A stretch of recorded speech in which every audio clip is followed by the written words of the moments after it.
Hello, welcome here to another amazing episode of the Contractor Business Builder podcast. We've got the honor of hosting Carl Willis. He is the founder of Remodeling Marketing Team. He's going to tell us how to get more leads and improve our marketing. So how are you doing today, Carl? Can you tell us a little bit about yourself and what you do?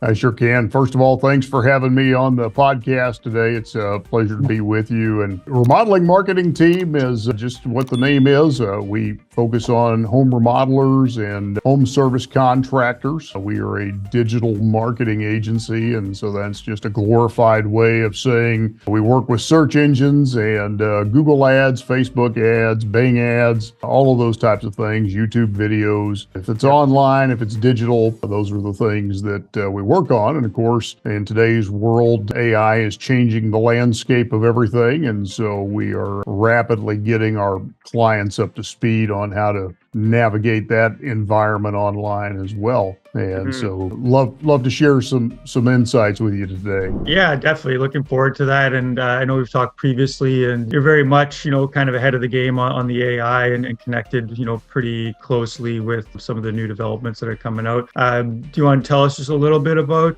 some of the new things that you see in AI and how you're helping clients and improving your marketing with that? Yeah, absolutely. I think that's a great starting point for us. So, about a year ago, Google began to test AI in their search results. Microsoft also incorporated the Copilot AI into Bing. And so we really began to pay attention to how that was going to change the search landscape. Yep. Obviously what they are wanting to move towards is a no-click search result. The idea behind that being that you as the consumer are actually the product of Google and Bing and all the other search engines. And so the more they can keep you on their platform, the more profitable you are to them because they can collect data on you, which they then sell to advertisers like us to advertise to you. And so that's kind of the idea behind it. But what is happening with the AI generated environment is now when a person goes to search, instead of getting a series of links, what Google has said they're going to start to do is give you an AI generated answer. And that's wonderful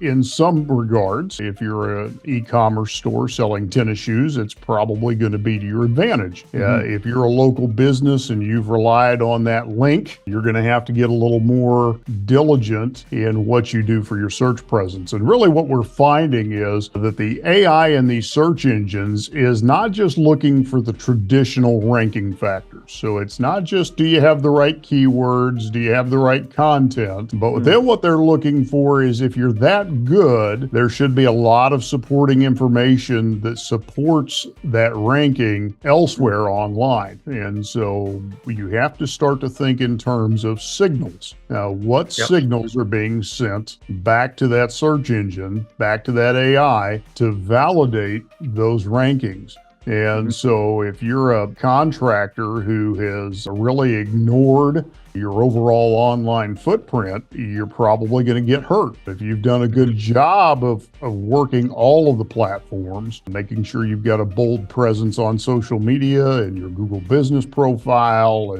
and you are active in your local community, you're probably going to come out pretty good because you have the right signals validating that keyword ranking information. So that's kind of the 30,000 foot, overview of what that looks like. Yeah. So, we're going to get into some strategy and tips in a moment here, but to kind of, from what I'm hearing, just having a website or doing some kind of quick fixes with keywords and things like that's not going to cut it anymore. You really need to kind of create a wider berth or ecosystem of profiles and content and different things like that. Is that kind of what you're saying? That contractors are kind of looking like multifaceted and looking at not just being present in one place. Absolutely. In fact, I love the word you use there, ecosystem. It's my favorite word. I've used it for years. Even before AI, if you really wanted to be a dominant player in your market, you needed to develop an ecosystem. That still holds true. And the reason behind that, you have to think about the way that people are are doing, their search activity. So they start here, they pull out their phone and they might be at the kids' ball game or, I hope not, but sometimes they're at a stoplight, doing their initial search. And so what happens is that's the initial search. And then they get home, they get to the office, they get on their laptop, they get on their tablet. Now they're looking at Google business reviews, they're looking at Facebook reviews, they're looking at the LinkedIn profile, they're out on YouTube seeing if you have any kind of information out there. And so what we find is that the average consumer is making 7 to 12 stops, if you will, before they ever contact you. They're wanting to know all about you, but they're doing it from multiple modalities, mobile phone, laptop, their tablet, and they're doing it from multiple platforms, Facebook, Instagram, LinkedIn, YouTube, Google. And so if you don't have that ecosystem in place, you lose that consumer along their journey. And so the old process of, hey, let's just put up a website and people come and visit and all of a sudden they magically become your customer just doesn't work anymore because people are going to do that research. They're going to bounce around. They're going to do their due diligence and they pretty much will have their mind made up by the time they call you. And so truthfully, what a lot of contractors relied on for years is let me run ads and send people to my website. Well, the problem is once they get there, they still want to go research and see what you're all about before they contact you. And generally those that don't, let's just be honest, are the worst possible leads. They're price shoppers. And so you don't want people coming to you because they're a price shopper. That's a quick race to the bottom. And we want to keep you out of that. We want to really build the brand, develop the brand, make you recognizable. And that's the ecosystem has always been the ideal way of going about things. So the landscape will continue to change as it has. And I think it's about a trust factor, right? And there's a great opportunity there for the contractors that can take advantage of multiple different platforms and areas and marketing avenues that when people do reach out, they're warm, they know you, they've seen your stuff, they're already, have that foot in the door to do business with you. So it can make your job a lot easier. And as you know, it's an investment in branding and marketing pays off with the prices you can charge and the reputation of your business. So it all kind of ties together nicely. As far as you've kind of given us this new insight of what's going on. What's the strategy that contractors can use or you use with your clients? Where do we get started? What's the strategy behind getting effective marketing in place? Sure. It's always funny, as much as technology advances, the processes, the principles still are pretty timeless. First, you got to get clear on who it is you're trying to communicate with to begin with. One of the things every contractor needs to do is figure out who is my best possible customer. And, early on, it's easy to say, well, gosh, any homeowner. No, it's not just any homeowner. It's who's the person who's going to hire you for the biggest projects, who is going to be your biggest advocate in the marketplace, who's going to be a great referral source, who's going to go out and leave you wonderful reviews, the person who's going to take lots of pictures of the work that you've done so they can show it off to their friends. There's a certain consumer that is a better customer for you than anybody else. And so it really starts with getting clear on who that individual is. Where do they live? What kind of work do they do? What does their family look like? What are their hobbies, their interests, their activities? How many cars are in the driveway? What kind of cars are they? What age are the kids? The clearer you get on who it is you're talking to, the easier it is to determine what your next best step is. Now, the reality is, in today's world, again, everybody is multiple modality, but what you're going to be able to determine is which modalities need more attention based on who that ideal prospect is. And so that's always the starting point. Get clear on your best consumer. If you haven't taken the time to write that down, you need to do that. And not just a quick, 5-minute, let me throw something on paper, or let's put the caution in here. Don't just go to Chat GPT and ask who's my best customer.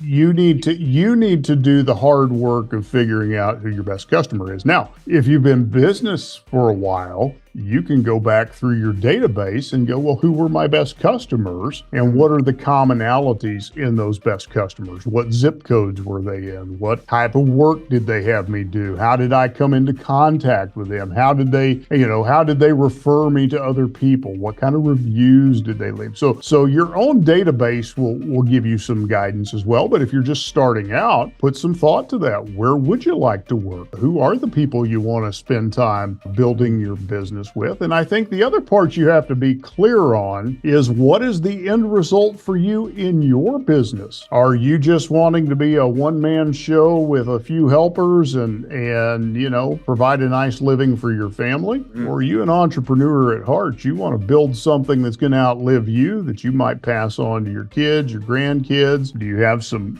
philanthropic things that you want to be a part of, and that business is going to allow you the opportunity to do that? It's going to give you the freedom to travel, to make charitable donations. What's the end result for you? Because that's also going to determine some of what you do. If all you're trying to do is pay your own bills, feed your family, and take a project or two here and there, your marketing strategy is going to be a whole lot different than the contractor who says, no, you know what, I want to scale this thing up into multiple seven figures and do something lasting with it. Yeah, lots of really great advice and wisdom there to unpack. And I like how you started with the root of marketing, and that's really where the strategy begins, knowing who your customer is and really getting in tune with who they are. And a couple of practices that I use, but I specifically set a to-do task every quarter, where I revisit my ideal client, avatar or customer, if you will, because I want to remind myself, for one, who is my market and who are the people I want to work with, as well as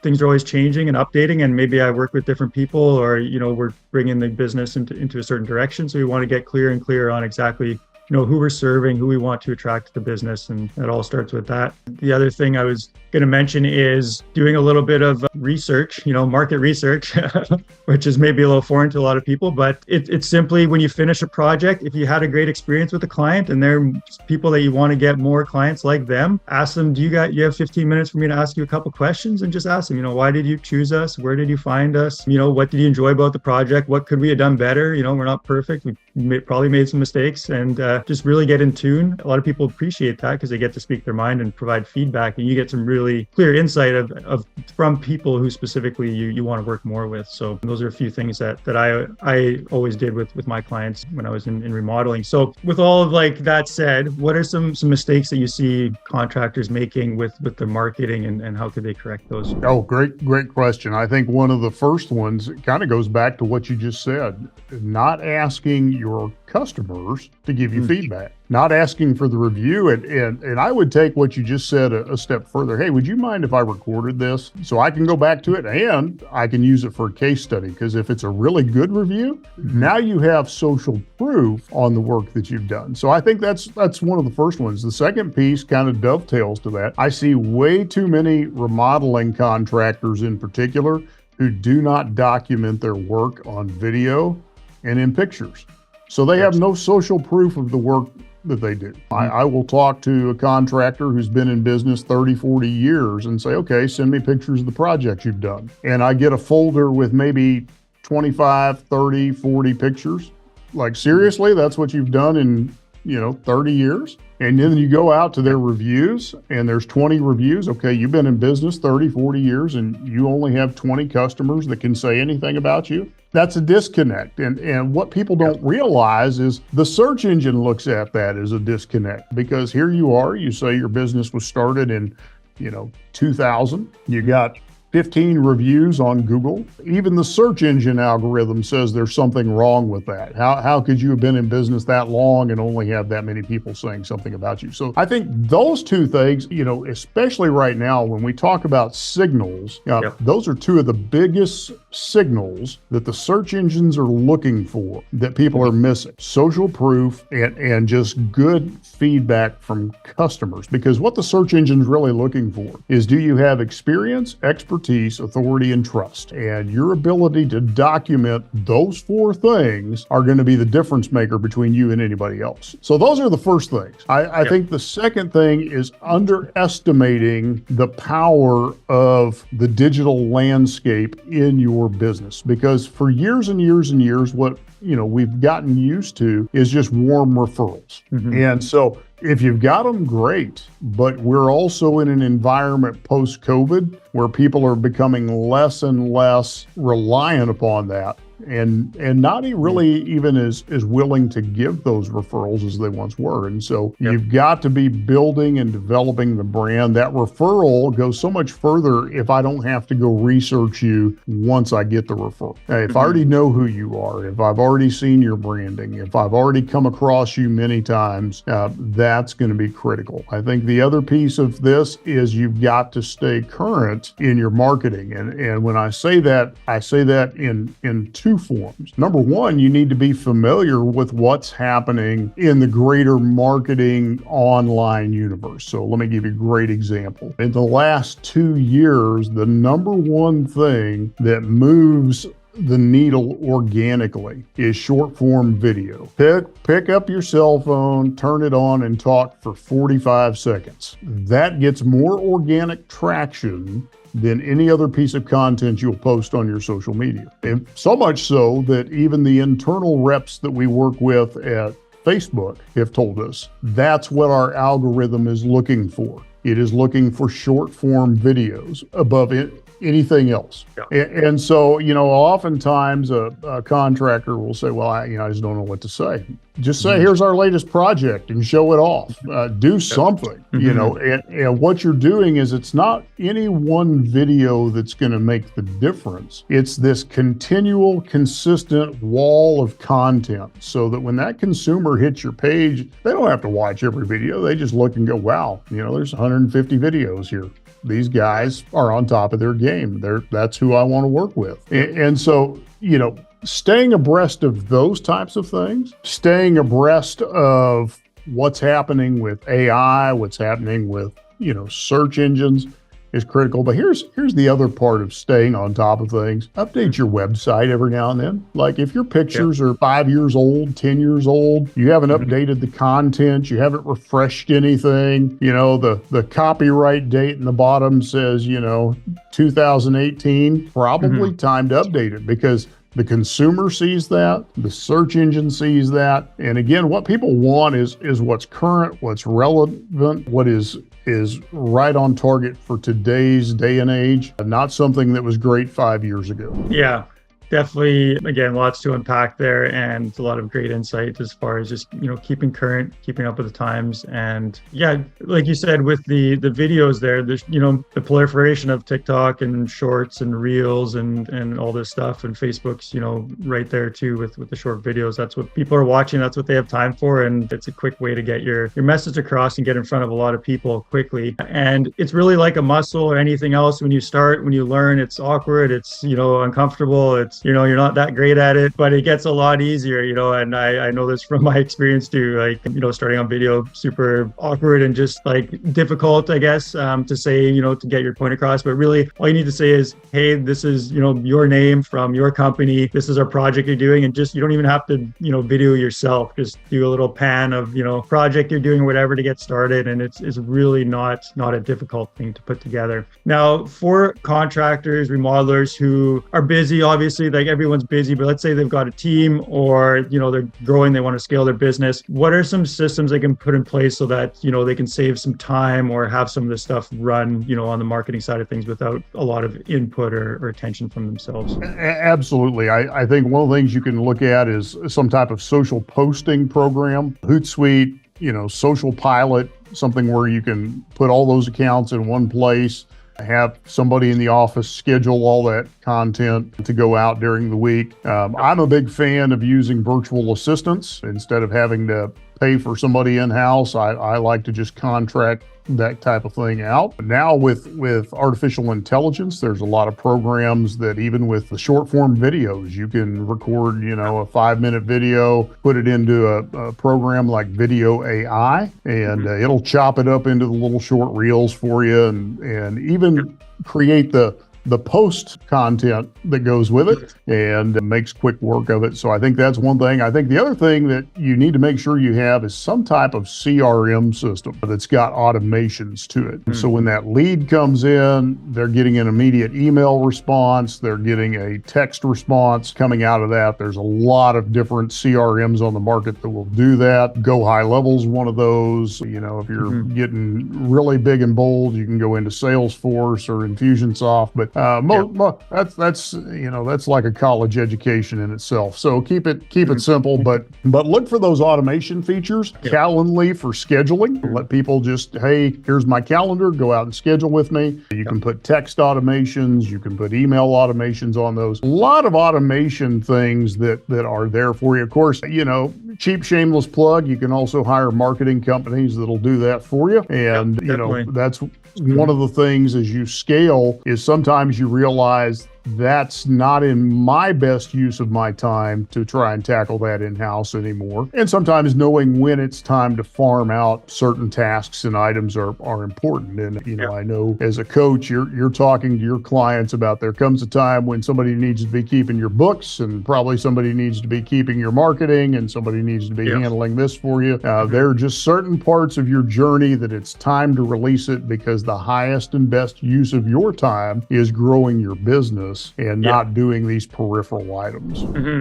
Stay in your zone of genius, as it's called. You know, you stay on, you know, the contracting, the managing, growing your business. And there comes a point, like you said, where you don't have to learn how to do the thing that you need to do, like how to do AI or how to do marketing or how to do this. You should have a general knowledge possibly, but you need to know who can help me with this, who can do this for me. And that's a mindset shift as companies grow of more building a team and, you know, who can help this, whether that's, you know, a third party or in-house or what have you. So, but I love what you said about the automations and things like, you know, Calendly for booking, scheduling. It's these little small things that seem like they maybe save, you know, 5 seconds or 10 seconds or a minute or two a day. They just compound and add up and they simplify your life so much from doing a lot of this stuff manually. And I think that's where a lot of the burnout comes in the contracting world of contractors. You know, you got a million different things to do. And there's a lot of solutions out there that can just simplify your life a lot. And getting some of these things in place make a huge, you know, benefit for you and your business and your mind space. Very much so. Yeah.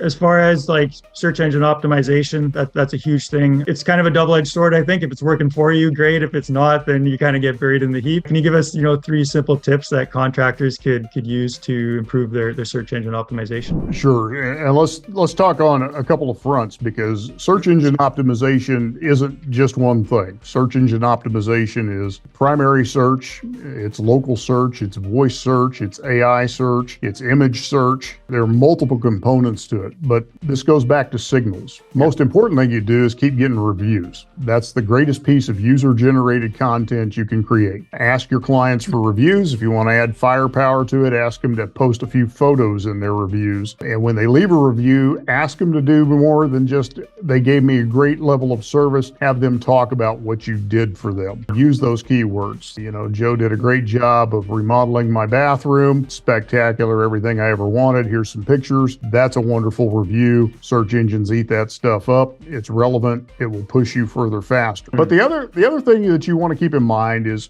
what the search engines are really looking for is the content you're producing on your website. Is it informative? Is it helpful? Is it valuable? Back to, does it show experience, expertise, authority, and trust? And so that's the critical eye that you want to be using when you look at your search engine optimization. It's not so much about, having secret sauce. It's really about creating good quality content, good quality pages, good quality images. And while I'm talking about that, let me grind on that one for a minute. Back to, mistakes I see contractors make. Take good pictures of your projects. Don't be cheap. If you need to go buy a studio light to light up your projects, go buy a studio light.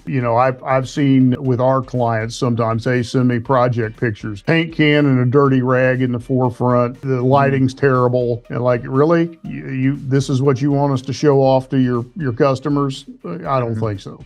So sorry to deviate on that, but that was one we need to grind on for a minute. Good point for sure. Yeah.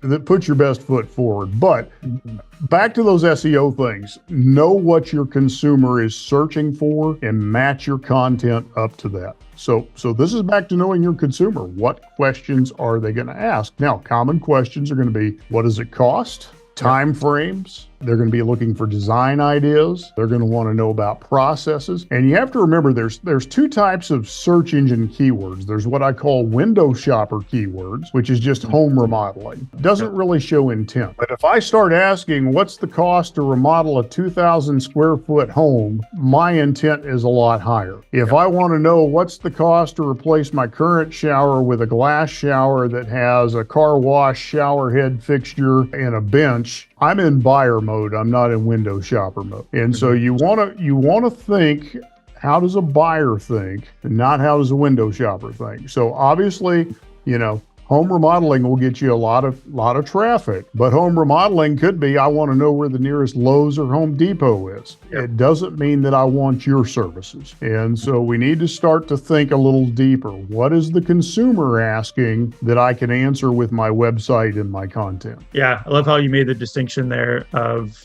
search engine optimization. The reviews are for sure like top level of what you want.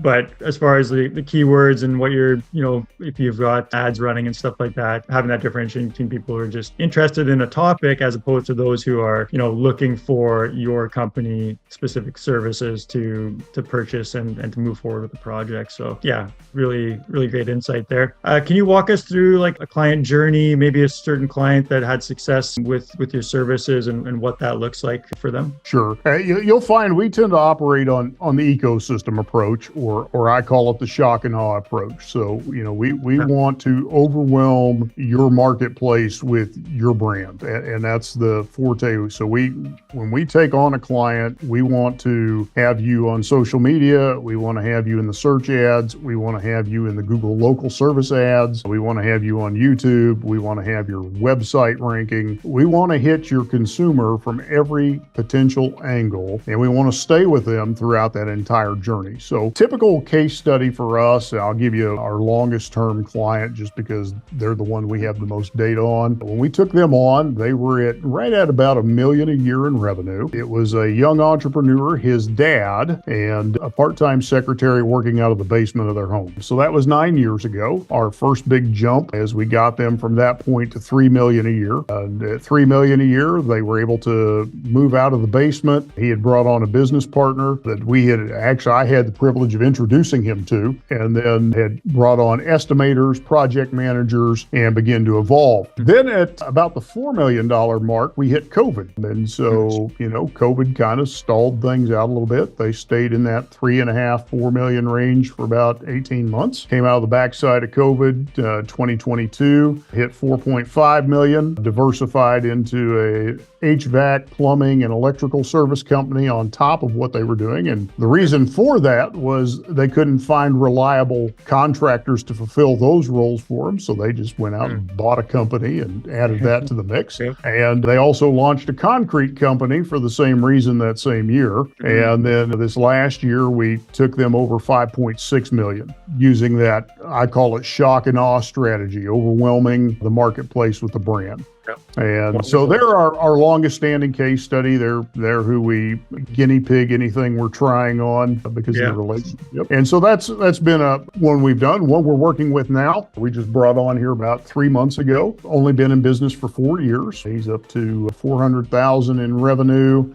He's been an artisan carpenter, and now he's getting enough business that he's getting ready to hire his first full-time assistant, getting ready to hire his first office staff. He's having to learn how to be a business owner and not just the tradesman. And, that's where we have him at. And he's excited. He's starting to rank on the search engines. And I did a podcast interview with him here earlier this week. He's getting his first Google leads coming in organically. And so, when somebody comes in with us, we're going to tackle it from all fronts. we have to. SEO is the slow long-term play. It's the one that's going to be residual. And when it's done right, it will pay dividends for years to come.